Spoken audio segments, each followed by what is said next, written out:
All right.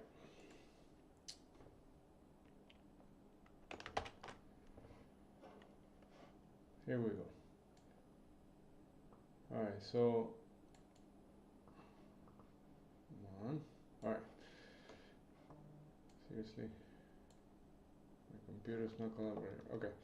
So yesterday, one of the things that we had from yesterday was that the bullish imbalance at 67.46. That was the level that I had posted, and then overnight, after Nvidia reported, we hit this, and the point of control of the overnight session is right at that level. And we had a bullish imbalance until we reported. We had all these reports, NFP, jobless, all those reports that came out at 8:30.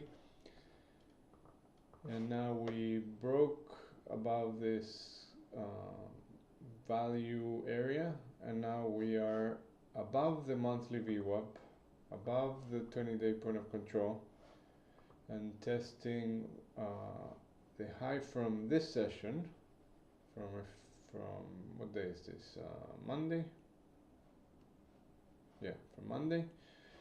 Testing the weekly pivot. So this is an area of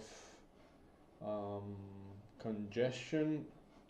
We have a low volume area. We have the monthly pivot, the weekly pivot, the monthly VWAP, the 20-day, the 21 EMA, the 50 daily moving average, a lot of stuff here. It's an area where we chopped around for a while. We went back and forth a few times. So I'm not expecting this to be an easy area to move through. So maybe we chop around here. Also, we have a large gap from yesterday's close. The settlement is a 61, so it's right in the middle of this distribution.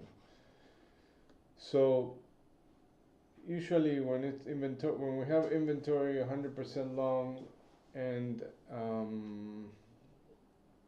we have a gap outside the range, what I like to look at is for an attempt to fill that gap, inventory correction, and get back into the previous high, and then see if we can get back into towards the settlement. But when it's a gap this big, and we're in this area with all this previous volume, it's not going to be easy to fill the gap. So it is likely that we leave it unfilled, and we leave a gap here. Well, we'll see about that. We never know what's going to happen, but that's a likely scenario in my opinion. What I like to do in cases like this is to mark the open, mark yesterday's settlement, measure that, and use the half of that to see if we at least fill half of that gap. In this case, it's probably going to be the RTH gap, right? So there is a possibility that we do fill the RTH gap, but not the settlement. The market is, the last time I checked, it was pricing about 30 something expected move. Oh, hold on. No, I'm sorry. Not 30 something. 40, like about 46 points expected move. So 46 from here is almost a gap fill. So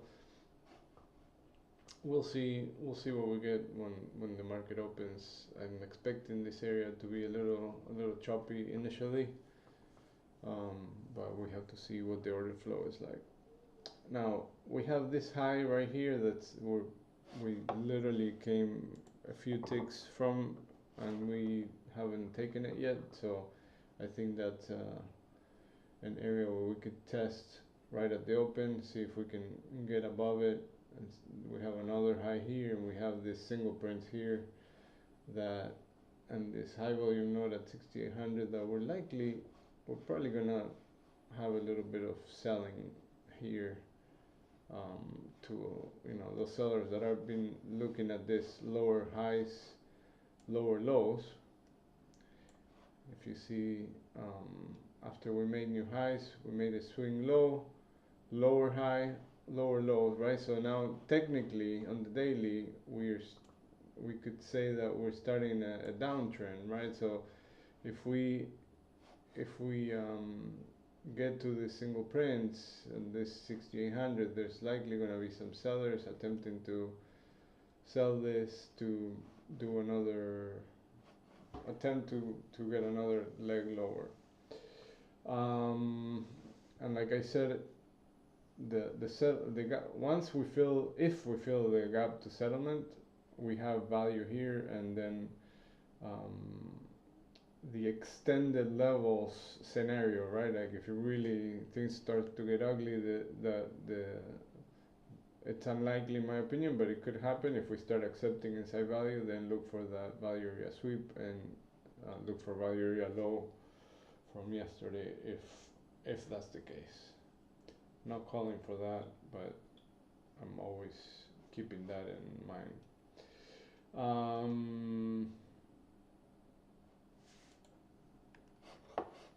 Let me see. We do have also at 10 a.m.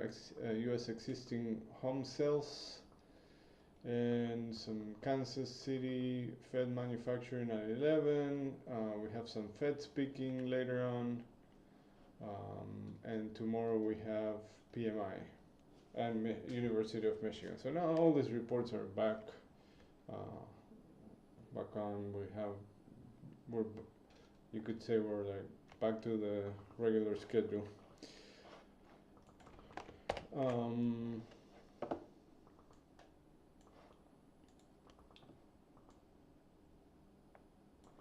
not gonna go through NQ. It's very similar structure. Crude. Remember yesterday I said it was testing that support area, bounced right at it, and now we're back to the middle. Still, this range is applicable. Same range, not much changed. And gold, pretty much the same, is holding this area. There's some support still here at 40.50. Below that, you can see 40.15. But as long as we stay here, there's support at 40.50, minor resistance at 4100, and stronger resistance at 4160. I'm gonna keep it short, and good luck to everybody.